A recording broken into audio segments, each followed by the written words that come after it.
এই তাবাররুক, ওই যে শিরকি অনুষ্ঠান, সেখানে খানা বিতরণ করে, কয় তাবাররুক নিয়ে যান, এই ভাই বসেন, তাবাররুক আছে।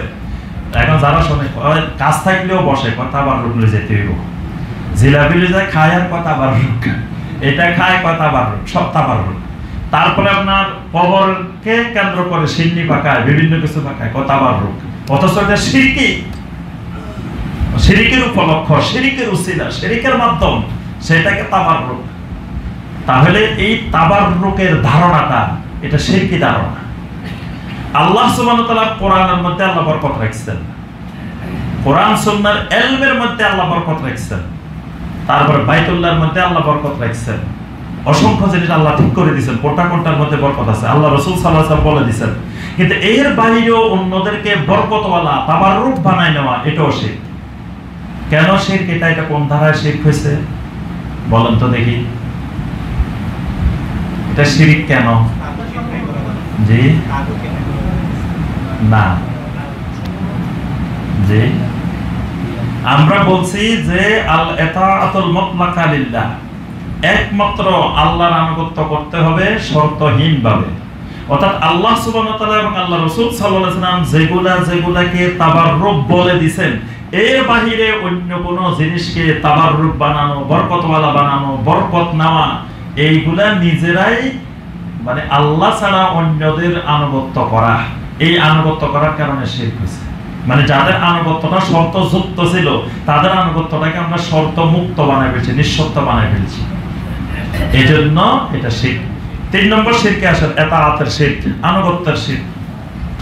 আনুগত্যের শিরক মানে এমন ব্যক্তির কথা, সব কথা আনুগত্য করলেন, বলেন যে শুনেন আমাদের ইমাম 101 বার আল্লাহর স্বপ্নে দেখছে, আমাদের ইমাম 40 বছর এশার নামাজ, রোজা, ফজরের নামাজ পড়ছে, আমাদের ইমাম থেকে রাসূলুল্লাহ সাল্লাল্লাহু আলাইহি ওয়াসাল্লাম পর্যন্ত 3 জন রাবী ছিল, এখানে কোনো ভেজাল ঢুকে নাই।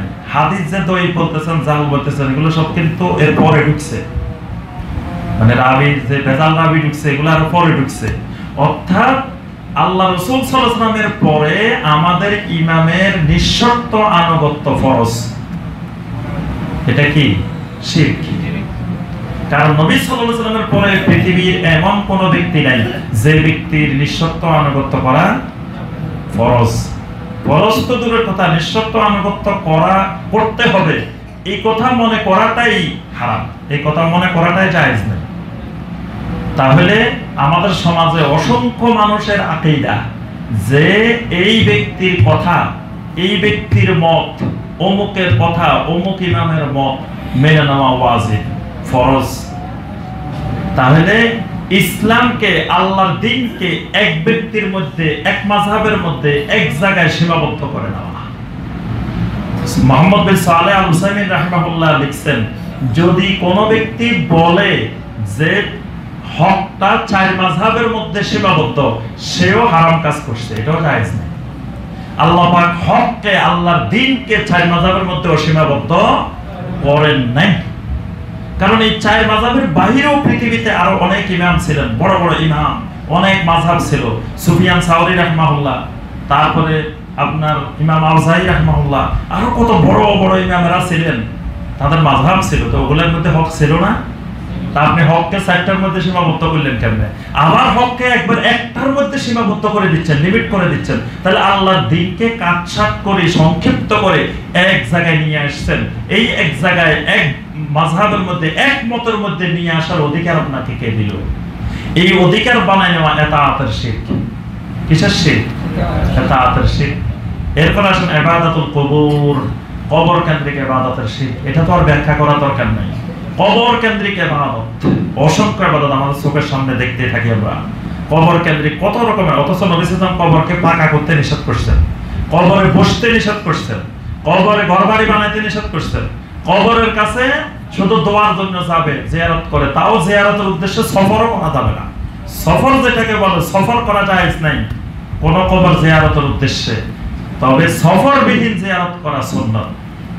এখন সেই জায়গায় তো আমরা কবর কেন্দ্রিক ইবাদত, অনেকে দলিল দেয় যে নবী সাল্লাল্লাহু আলাইহি ওয়াসাল্লামের কবরেও তো পাকা করা।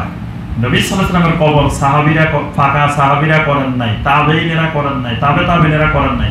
খায়রুল কুরুনের মধ্যে নবী সাল্লাল্লাহু আলাইহি ওয়াসাল্লামের কবর ফাঁকা ছিল না, কবরের উপরে কোনো স্থাপনা ছিল না, কবরের উপরে গম্বুজ ছিল না। এগুলা তৈরি করা হয়েছে 678 হিজরির পরে। প্রথম সাদা গম্বুজ, নীল গম্বুজ, বিভিন্ন গম্বুজ তৈরি করা হয়েছে। পরে 1258 হিজরির পরে এসে আপনার এই সবুজ গম্বুজ বানানো হয়েছে। এগুলো পরবর্তী তুর্কি শাসকেরা বিভিন্ন সময়ে বিভিন্ন জন বানাইছে। তো এগুলো দলিল না। শাইখ বিন বাজ রাহিমাহুল্লাহকে প্রশ্ন করা হয়েছে, আপনারা সমস্ত শিরক উৎখাত করেছেন, কিন্তু এই নবী সাল্লাল্লাহু আলাইহি ওয়াসাল্লামের কবরের উপরে গম্বুজ, নবী সাল্লাল্লাহু আলাইহি ওয়াসাল্লামের কবরের উপরে যে স্থাপনা, এগুলো আপনারা ভাঙেন নাই কেন? শাইখ বিন বাজ রাহিমাহুল্লাহ বলছেন, আমরা ভাঙার জন্য ওলামাদের সম্মেলন ডাকছিলাম। ওলামায়ে কেরাম বলছেন এটা ভাঙা সরকারের উপরে ফরজ, কিন্তু এইটা ভাঙতে গেলে টোটাল সারা দুনিয়ার মুসলিমদের মধ্যে একটা বিরূপ প্রতিক্রিয়া সৃষ্টি হবে। তারা কবে যে এরা বগদুন নবী সাল্লাল্লাহু আলাইহি ওয়াসাল্লাম, নবী সাল্লাল্লাহু আলাইহি ওয়াসাল্লামের প্রতি এদের হিংসা বিদ্বেষ, এরা গুস্তাখে রাসূল, এরা রাসূলের কবরে হাত দিছে, মানে সারা দুনিয়ার মুসলিমদের মধ্যে একটা বিরূপ প্রতিক্রিয়া সৃষ্টি হবে। কারণ নবী সাল্লাল্লাহু আলাইহি ওয়াসাল্লামের প্রতি তাদের যে অতি আবেগ, অতি ভালোবাসা, তারা বলবে না যে এটা বেদাত, এটা বাইসে ভালো কাজ করছে, এটা বলবে না। বলবে যে দেখো দেখো তো এরা কত সাংঘাতিক, এরা নবী সাল্লাল্লাহু আলাইহি ওয়াসাল্লামের কবরে পর্যন্ত হাত দিছে। এই ভয়ে তিনি বলছেন খাউফুল ফিতনা, ফিতনার ভয়ে আমরা হাত দিই না। শাইখ বিন বাজ রাহিমাহুল্লাহর স্পষ্ট ফতোয়া লেখা আছে। তিনি বলছেন যে এটাও জায়েজ নাই, কিন্তু আমরা জায়েজ নাই মনে করিও রাখছি। এই ভয়ে সারা দুনিয়ার মুসলিমদের সাথে আমাদের একটা বিরূপ সম্পর্ক তৈরি হবে, এই ভয়ে আমরা এটা করি না। তাহলে বোঝা গেল কবর কেন্দ্রিক যে সমস্ত কার্যক্রম ইবাদত এগুলো কি শিরক। আর সর্বশেষ যেটা বলবো তামিম আর শিরক, এটা এর আগে কিছু বলছি। তামিম আর শিরক, তামিম আর শিরক মানে তাবিজ, যেটা আমাদের দেশে বলা হয় তাবিজ, এটা কি শিরক। কেন শিরক? তাওয়াক্কুলের শিরক। এটার মধ্যে আল্লাহ সুবহানাহু ওয়া তাআলার সাথে অন্যের উপরে, তাবিজের উপরে, তাবিজের ক্ষমতার উপরে তাওয়াক্কুল করা হয়। আচ্ছা, এবার আসি আমরা সর্বশেষ পয়েন্ট, সময় আর বেশি নেই, সংক্ষেপে বলবো। মানুষ শিরকগুলো কেন করে? এই কেন করার বিষয়টা জানা থাকলে আমাদের জন্য শিরক থেকে মুক্ত থাকা সহজ। এক নম্বর হলো মানুষ বিশেষ বান্দাদের সম্মান করতে গিয়ে, ভক্তি করতে গিয়ে অতিরঞ্জন করে ফেলে। মানে কোন দিনদার সালেহীন ভালো মানুষকে সম্মান করতে গিয়ে গুরু করে ফেলে, সীমা লঙ্ঘন করে ফেলে। এই সীমা লঙ্ঘনের কারণেই শিরকের সূচনা হয়। পৃথিবীতে কিন্তু প্রথম শিরকের সূচনা এইভাবে, ওয়াকালু লা তাদারুন্না আলিহাতাকুম ওয়ালা তাদারুন্না ওয়াদ্দান ওয়ালা সুওয়াআন ওয়ালা ইয়াউকা ওয়া ইয়াগুসা ওয়া নাসরা। সেই পাঁচজনের কথা আল্লাহ বলেছেন, ওয়াদ, সুওয়া, ইয়াউক, ইয়াগুস, নাসার। এরা কিন্তু আল্লাহর ওলি ছিলেন, দিনদার সালেহীন মানুষ ছিলেন। কিন্তু এদের প্রতি তাদের পরবর্তী প্রজন্ম সম্মান প্রদর্শন করতে গিয়ে তারা গুরু করে ফেলছে, সীমা লঙ্ঘন করে ফেলছে। সেখান থেকে শিরকের সূচনা। এই জন্য কোনো দিনদার মানুষকে এত বেশি অতিরঞ্জিত মহব্বত, অতিরঞ্জিত সীমা লঙ্ঘন করার সম্মান করা যাবে না। প্রত্যেকের একটা সীমা আছে। আমাদের মুহাইমিন ভাই হাদিসটা বলছেন, আল্লাহ রাসূল সাল্লাল্লাহু আলাইহি ওয়াসাল্লাম বলছেন, খবরদার লা তারফিউনি ফাওকা মানজিলাতি আল্লাতী আনজালানি আল্লাহু আযজা ওয়া জাল্লা। যে আল্লাহ আমাকে যে মর্যাদা দিয়েছেন সেই মর্যাদার উপরে আমাকে তুলিও না। এই তোলাটা সম্মান না, এটা নবী সাল্লাল্লাহু আলাইহি ওয়াসাল্লামকে অপমান করা, অতিরঞ্জন করা। এই অতিরঞ্জন ইসলামে হারাম, অতিরঞ্জন জায়েজ নাই, গুলো জায়েজ নাই, গুলো শিরকের ওসিলা। এইজন্য কোন নেককার বান্দাদের ক্ষেত্রে সীমা লঙ্ঘন করা যাবে না। শিরক মুক্ত থাকতে চাইলে এই ক্ষেত্রে সাবধানতা অবলম্বন করতে হবে। বিশেষ বান্দাদের সুপারিশ, সুপারিশ কারো কাছে চাওয়া লাগবে না। যুগে যুগে শিরকের বড় একটা মাধ্যম ছিল শাফাআত, যে অমুকে আমার জন্য সুপারিশ করবে। সুপারিশ আল্লাহ সুবহানাহু ওয়া তাআলা নির্ধারণ করে দিবেন। নবী সাল্লাল্লাহু আলাইহি ওয়াসাল্লাম শাফাআত করবেন, তারপরে আপনার সাহাবায়ে কেরাম শাফাআত করবেন, সমস্ত নবী রাসূলেরা শাফাআত করবেন, সমস্ত নবী রাসূলদের উম্মতের মধ্যে যারা সিদ্দিকিন, সালেহীন তারা শাফাআত করবেন, শুহাদারা শাফাআত করবেন। তারপরে জিনদের মধ্য থেকে শাফাআত হবে, ফেরেশতাদের মধ্য থেকে শাফাআত হবে, কোরআনে কারীম শাফাআত করবে, হাফেজ কোরআন শাফাআত করবে, যারা তাওহীদবাদী, সুন্নাহপন্থী আলেম, মুখলিস আলেম তারা শাফাআত করবে। কিন্তু কে শাফাআত কারা কারা করবে, কাকে আল্লাহ অনুমতি দিবেন, এটা আমরা নিশ্চিত করে জানি না। শুধুমাত্র নবী সাল্লাল্লাহু আলাইহি ওয়াসাল্লামেরটা আমরা নিশ্চিত করে জানি। যে নবী সাল্লাল্লাহু আলাইহি ওয়াসাল্লাম শাফাআতে উজমা করবেন, এটা নবী সাল্লাল্লাহু আলাইহি ওয়াসাল্লামের জন্য খাস। এরপরে নবী সাল্লাল্লাহু আলাইহি ওয়াসাল্লাম গুনাহগার উম্মতের জন্য আল্লাহর কাছে শাফাআত করবেন, অসংখ্য সহিহ হাদিস দ্বারা প্রমাণিত। এবং এটা আমাদের আকীদা যে নবী সাল্লাল্লাহু আলাইহি ওয়াসাল্লামের শাফাআত হাক্কুন সাবিতুন, এটা প্রতিষ্ঠিত হক। এজন্য আল্লাহর কাছে দোয়া করতে হবে, আল্লাহ আমাকে নবী সাল্লাল্লাহু আলাইহি ওয়াসাল্লামের শাফাআত দান করুন। কিন্তু নবী সাল্লাল্লাহু আলাইহি ওয়াসাল্লামকে বলা যাবে না, রাসূল আপনি কি আমাদের দিন আমার একটু শাফাআত করিয়েন। রাসূল সাল্লাল্লাহু আলাইহি ওয়াসাল্লামের কাছে শাফাআত চাইতে হবে কার কাছে? আল্লাহ সুবহানাহু ওয়া তাআলার কাছে। আর নবী সাল্লাল্লাহু আলাইহি ওয়াসাল্লাম ছাড়া বাকি কারা কারা শাফাআত করবেন, কে কার জন্য করবেন, আমরা নির্দিষ্ট করে কিছুই জানি না। আল্লাহর কাছে শাফাআত চাইতে হবে, আল্লাহই ব্যবস্থা করবে। 3 নম্বর, শয়তানের প্রতারণা। সবসময় খেয়াল রাখতে হবে শয়তান আমাকে শিরিকের দিকে ধাবিত করবে, কারণ নবী রাসূলদের দাওয়াত ছিল শিরিক বিরোধী, শয়তানের দাওয়াত হলো শিরিক মুখী। শয়তান আমাকে সবসময় শিরকের দিকে ধাবিত করবে, এইজন্য আমাকে খুব সতর্ক থাকতে হবে শয়তান থেকে। 4 নম্বর হলো বিভ্রান্ত ব্যক্তি যারা, দলালাদা, যাদের ভিতরে শিরক আছে, যাদের ভিতরে বিদআত আছে, যাদের আকীদা বিশুদ্ধ না, যাদের মানহাজ বিশুদ্ধ না, এদের থেকে সবসময় দূরত্ব বজায় রাখতে হবে। কারণ এদের খপ্পরে পড়লে আপনার ঈমান, আপনার আকীদা, মানহাজ সব নষ্ট হয়ে যাবে এবং শিরকের সম্ভাবনা আছে। এই জন্য শিরকের দিকে আহ্বানকারী দায়ী, বেদাতের দিকে আহ্বানকারী দায়ী, যারা বেদাতের চাষাবাদ করে, শিরকের চাষাবাদ করে, এই জাতীয় চেহারাধারী, লেবাসধারী ব্যক্তিদের থেকে সবসময় কি করতে হবে? দূরত্ব বজায় রাখতে হবে। না হয় তাদের খপ্পরে পড়ে যদি বলেন যে না না ওখানে উনি যা বলে ভালোটা নিব, খারাপটা নিব না, উনি যা বলে সেখান থেকে কি করবো, ভালোটা নিব, খারাপটা নিব না। আপনি যদি ভালো খারাপ আলাদা করার জ্ঞানে থাকতো তাহলে তো আপনি ওখানে যাওয়াই লাগতো না। আপনি ভালো বোঝেন না, খারাপ বোঝেন না, খারাপটারেও আপনার কাছে বাহ্যিকভাবে ভালো মনে হয়ে যেতে পারে, আপনি যে কোনো মতে খপ্পরে পড়ে যেতে পারেন। এই জন্য এই জাতীয় বিভ্রান্ত যারা শিরক বিদআতের আহ্বানকারী, তাদের সোহবত বা তাদের ধারে কাছে যাওয়া যাবে না, কারণ না হয় আমি শিরকের কবলে পড়ে যেতে পারি। 5 নম্বর, কোন ব্যক্তির অন্ধ আনুগত্য করা যাবে না। সবাইকে আমি মুখলেস আলেম, বড় আলেম, তাওহীদবাদী আলেম, সুন্নাহপন্থী আলেম, কিন্তু তার সব কথা শতভাগ আমি অন্ধভাবে আনুগত্য করব না। আবার এক আলেমের মধ্যে হককে সীমাবদ্ধ করব না। এক আলেমের মধ্যে হককে সীমাবদ্ধ করলেও শিরকের কবলে নিপতিত হওয়ার সম্ভাবনা আছে। আপনার মক্কা মুকাররমায় যে 360টা মূর্তি আসছে, মূর্তি পূজার প্রচলন হয়েছে, কার মাধ্যমে হয়েছে জানেন? মক্কার যে বড় আলেম যিনি ছিলেন তার মাধ্যমে মূর্তি পূজা শুরু হয়েছে। তিনি একবার শাম দেশে গেছে, শাম দেশে যাই দেখেছে ওরে আল্লাহ সেখানকার লোকেরা কি সুন্দর করে মূর্তি পূজা করতেছে, ওনার কাছে খুব মজা লাগছে সেটা দেখি। উনি সেখান থেকে আসার সময় একটা নিয়ে আসছে সাথে করে, আমি মক্কা মুকাররমা আনে লোকদেরকে বলছে আমি শাম দেশে গেছিলাম, তারা এরকম মূর্তির পূজা করতেছে, ইবাদত করতেছে, আমার কাছে অনেক সুন্দর লাগছে। আসলে আল্লাহর ইবাদত করি, আল্লাহরে দেখি না, সামনে একটা থাকলে ভালো লাগে, বিভিন্ন যুক্তি দিয়ে যে আমরা এটা করলে মনে হয় ভালো হয়। জনগণ বলে হ্যাঁ হ্যাঁ আসলে তো ভালো হয়।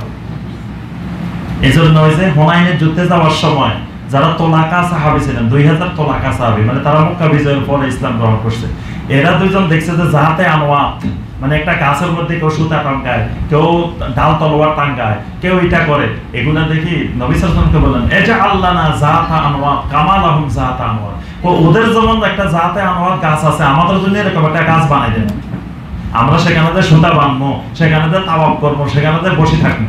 আল্লাহ রাসূল সাল্লাল্লাহু আলাইহি ওয়াসাল্লাম বলে সুবহানাল্লাহ, আরে তোমরা তো দেখি বনি ইসরাইলের মতো।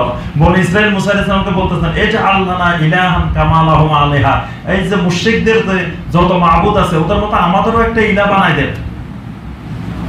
এখন এই লোকে যখন একটা মূর্তি আনছে, এই বড় আলেম, এখন এরা দেখি সবার ভালো লাগে গেছে, এই মূর্তি পূজা শুরু হয়ে গেছে। তাহলে মূর্তি পূজা কোনো মূর্খ লোক দিয়ে শুরু হয় না, শুরু হয়েছে কাকে দিয়ে? কিন্তু ওই আলেমটা আনার পরে জনগণ যদি বলতো মিয়া তুমি যত বড় আলেম হো, তুমি যেটা আনছো এটা ঠিক আছে কিনা আমরা ওহী দিয়ে যাচাই করি দেখি, তোমার কথা নিঃশর্ত মানা যাবে না, তাহলে শিরকের কবলে পড়তো না। কিন্তু তাকে অন্ধ আনুগত্য করার কারণে শিরকের কবলে পড়ছে।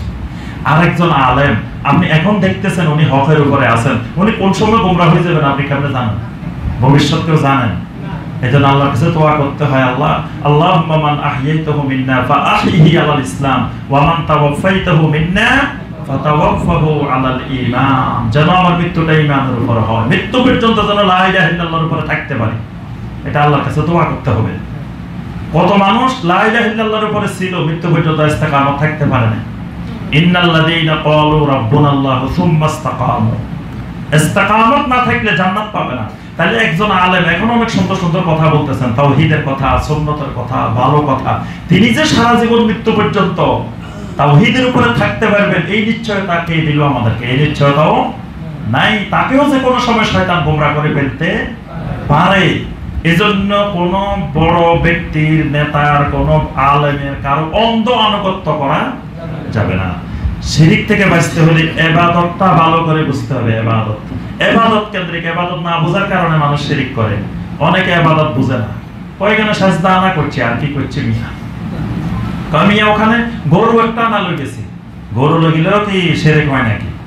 আরে মিয়া মহিষ একটা কিনি, এই যে টাকে করে নিয়ে গেছি, এখানে কি শিরিক হইছে কি? আমি তো ভালো কাজ করছি। ওখানে মহিষটা জবাই করে মানুষের খাওয়াইছে, খারাপ কি কাজ হইলো? অর্থাৎ আল্লাহর ইবাদত কাকে বলে, ইবাদতের পরিধি কতটুকু, এগুলো সম্পর্কে জানতে হবে। তারপরে হলো মূর্খতা দূর করতে হবে। মুহাম্মদ ভাই যে বিষয় আলোচনা করছেন, ফিতনা থেকে বাঁচতে হলে, শিরক থেকে বাঁচতে হলে, ঈমানের উপরে থাকতে হলে অবশ্যই অবশ্যই ইলমের সাথে থাকতে হবে, আবেগের সাথে না। আবেগ পরিহার করতে হবে। গরম গরম কথা, গরম গরম বক্তৃতা, এগুলো সাময়িক মানুষের গরম করে, বাড়িতে যাওয়ার আগে ঠান্ডা হয়ে যায়। সাময়িক গরম করে, সাময়িক আবেগে মানুষের পরিবর্তন হয় না। এই জন্য ইলম এমন এক জিনিস, ইলমই আপনাকে ফিতনা থেকে বাঁচাবে, বিশুদ্ধ ইলমই আপনাকে শিরক থেকে বাঁচাবে। এই জন্য প্রকৃত ইলমওয়ালা আলেমের সাথে থাকতে হবে, সহবতে থাকতে হবে। ইলমবিহীন সুন্দর সুন্দর বয়ান করে, মিয়া হাজার হাজার মানুষ কান্দি ফেলায় যে বয়ান করে, অথচ ইলম নাই। মানুষের কান্দানোর জন্য ইলম লাগে না, মানুষের কান্দানোর জন্য যে কেউ পারে। আপনি অনেক বাউল শিল্পীর গান শুনবেন, কান্দা আসে। বাউল শিল্পী আছে না, গান শুনি দেখিয়েন, আপনার চোখের পানি অটোমেটিক আসবো। তারপরে অনেক দেখবেন আপনার নাটকের মধ্যে এমন অভিনয় করে, দেখলে আপনার চোখের পানি ধরে রাখতে পারবেন না। সিনেমার মধ্যে আছে যে আপনি চোখের পানি ধরে রাখতে পারবেন না। তাহলে চোখের পানি পালানো এটা হয় হকের দলিল না, হেদায়েতের দলিল না। চোখের পানি সিনেমার নায়কও পালাইতে পারে আপনার মধ্যে, চোখের পানি বাউল শিল্পীও পালাইতে পারে, কিন্তু এটা হেদায়েতের হকের দলিল না। এই জন্য কান্দাইতে পারা, হাসাইতে পারা, কিচ্ছা কাহিনী বলা, অভিনয় করা, এগুলো হকের দলিল না। হকের দলিল ইলম, সঠিক ইলম, সহিহ ইলম, বিশুদ্ধ ইলম, কোরআন সুন্নাহর ওহীর ইলম। এই জন্য ওহীর ইলমওয়ালা আলেমদের সোহবত লাগবে। আমরা অনেক বর্তমানে অনেক গোমরা ভাইদেরকে দেখি যে তারা নিজেরা ইলম তো নিজের মধ্যেও নাই, ইলমওয়ালা আলেমও ছিল না, আলেমদের থেকে অনেক দূরে। তারা কিছু বেলকিবাজ, কিছু অভিনয়কারী, এইসব বক্তাদেরকে আলেম মনে করে বসে রয়েছে, এবং তাদেরকে মনে করে কত বড় আলেম রে, দেখো লক্ষ লক্ষ মানুষ হয়, লক্ষ লক্ষ মানুষ হওয়া হেদায়েতের দলিল না, হকের দলিল না। অনেক নবী রাসূল কিয়ামতের দিন উঠবো, একজন উম্মত নাই। তাহলে তারা কি হক ছিলেন না? তারা মনে আমাদের মতো এত অভিজ্ঞ ছিলেন না। আমাদের কথা লাখ লাখ মানুষ শুনতে চলে আসে, ওই নবীর কথা একজন মানুষও শুনতে আসে নাই।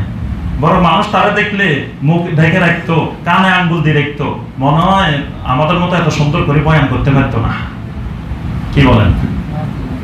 ওই নবীরা শতভাগ হকের উপরে ছিলেন। হকের উপরে থাকে মানুষ আশা না আশা, কতজন হয়েছে না হয়েছে, এটা হকের দলিল নয়। এই জন্য এই জাহালত দূর করতে হবে। জাহালত দূর করে ইলমের সাথে থাকলেই আপনি আশা করা যায় শিরক থেকে মুক্ত হতে পারবেন, বেদাত থেকে মুক্ত হতে পারবেন। কারণ শিরক বেদাত থেকে মুক্ত হতে হলে ইলম ছাড়া সম্ভব না। জাহেলের কাছে সারা রাত বুঝাই, সকালবেলা দেখবেন যে আবার আগে যে সেই, কারণ সে বুঝার মতো জ্ঞান ক্যাপাসিটি নাই। সে সকালবেলা আবার বেদাত, আবার শিরক। ওই হুজুর যা কইছেন সব ঠিক আছে, কিন্তু এই যে 40 না করলে আমার সমাজের লোকেরা থাকতে দিব না, কত রঙের কথা কবে, এত বাপ মরে গেছে, তাই খানা দেয় না, কি বলবে না। এই জাহেলের যা বুঝাইছেন বেদাত বুঝে নাই, যা বেদাত বুঝাইবেন পরের দিন কবে যে মিয়া আপনি বেদাত কম, উনি কত বড় আল্লাহর ওলি জানেন, অমুক আল্লাহর ওলি করে এটা, বাস আপনি যা বুঝাইছেন, কারণ ইলম নাই তার ভিতরে, জাহালত কাজ করতেছে। জাহালত শুধু বড় বড় ডিগ্রি সার্টিফিকেট থাকলে জাহালত দূর হয় না। জাহালত দূর হওয়ার জন্য ওহীর ইলম লাগবে। আল্লাহ পাক আমাদের সবাইকে শিরক মুক্ত তাওহীদি ঈমান গড়ার তৌফিক দান করুন। আল্লাহ পাক আমাদের সবাইকে বিদআত মুক্ত সুন্নতি আমল গড়ার তৌফিক দান করুন।